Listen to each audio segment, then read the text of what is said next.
July 2025 వృశ్చిక రాశి మాస ఫలాలు ఏ విధంగా ఉండబోతున్నాయో చూద్దామండి.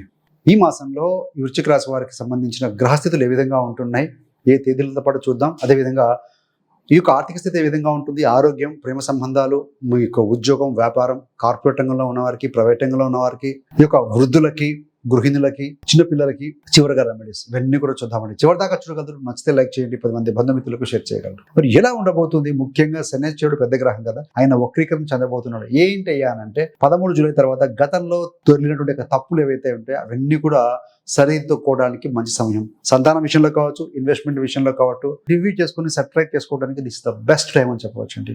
గతంలో జరిగిన నష్టాల నుండి మీరు తిరిగి బయటపడడానికి ఈజ్ ద బెస్ట్ టైం అని చెప్పవచ్చు. మరి రవి గ్రహానికి విషయానికి వచ్చే వరకు 16 జూలై నుండి 9వ స్థానానికి వస్తారు, భాగ్యస్థానానికి. కాబట్టి ఉద్యోగ విషయంలో అనుకున్న ప్లేస్ కావచ్చు, మంచి ప్లేస్కి ట్రాన్స్ఫర్ కావచ్చు, మీకు శుభప్రదంగా ఉంటుంది ఈ ఉద్యోగ విషయంలో అని చెప్పవచ్చు అండి. మరి ఆర్థిక స్థితి చూస్తే పెద్దగా ఆందోళన పడాల్సిన అవసరం లేదు. ముఖ్యంగా డబ్బు ప్రవాహం అయితే వస్తుంది.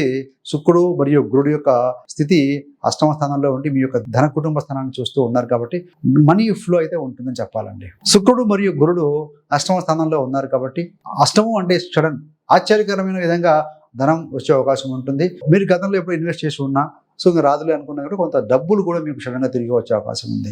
అది ఏంటంటే ఇంకొకటి, మన ఇన్వెస్ట్మెంట్ అంటే ఇన్సూరెన్స్ మనీ కావచ్చు, లేకుంటే ఏదైనా డెత్ బెనిఫిట్స్ లాంటివి ఏదైనా కుటుంబంలో ఉంటే అవి పర్సూ చేస్తూ కనుక ఉంటే సో ఈ మాసంలో మీకు డబ్బులు కూడా వచ్చే అవకాశం అయితే కనపడుతూ ఉందండి. ముఖ్యంగా ఏంటంటే ఈ యొక్క ప్రైవేట్ ఉద్యోగులకి ఇటీవల పెండింగ్ లో ఉన్న శాలరీ హైక్ ఏదో అడిగి ఉంటారు.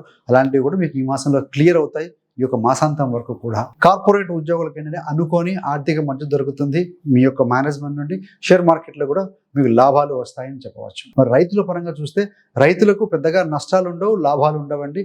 బ్యాలెన్స్డ్గా ఉండే అవకాశం అయితే కనపడుతుంది. మరి ఈ యొక్క ఆరోగ్య విషయంలో చూస్తే శని మీకు ఇంతకాలం మీనంలో ఉన్నారు, వక్రీకరణ చెందుతున్నారు. కాబట్టి గతంలో ఏమైనా సమస్యలు వచ్చి ఉండొచ్చు. ఆరోగ్య సమస్యలను వాటిని తగ్గించుకునే అవకాశం మీకు కనపడుతుంది వాటి మీద ఫోకస్ చేయగలిగితే.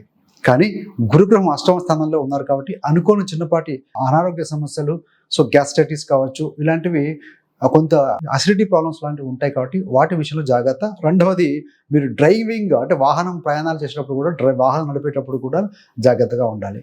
మరి వృద్ధుల విషయంలో 60 years దాటిన వాళ్ళు, సీనియర్ సిటిజన్స్ ఎవరైతే ఉంటారో వారందరూ కూడా వారి ఆరోగ్యం పైన కూడా ఈ మాసంలో శ్రద్ధ వహించాల్సిన అవసరం కనపడుతుంది. సో పెద్దవారు కావచ్చు, ఎవరైనా సరే, మనం we're living in the society కాబట్టి సామాజిక సంబంధాల్లో, బంధాల్లో గొడవలు లేకుండా చూసుకోగలిగితే మాత్రం బాగుంటుంది అని చెప్పాలి. వృశ్చిక రాశి వారికి ప్రేమ మరియు సంబంధాల విషయంలో చూస్తే 7వ స్థానాధిపతి శుక్రుడు 7వ స్థానంలో ఉన్నారు.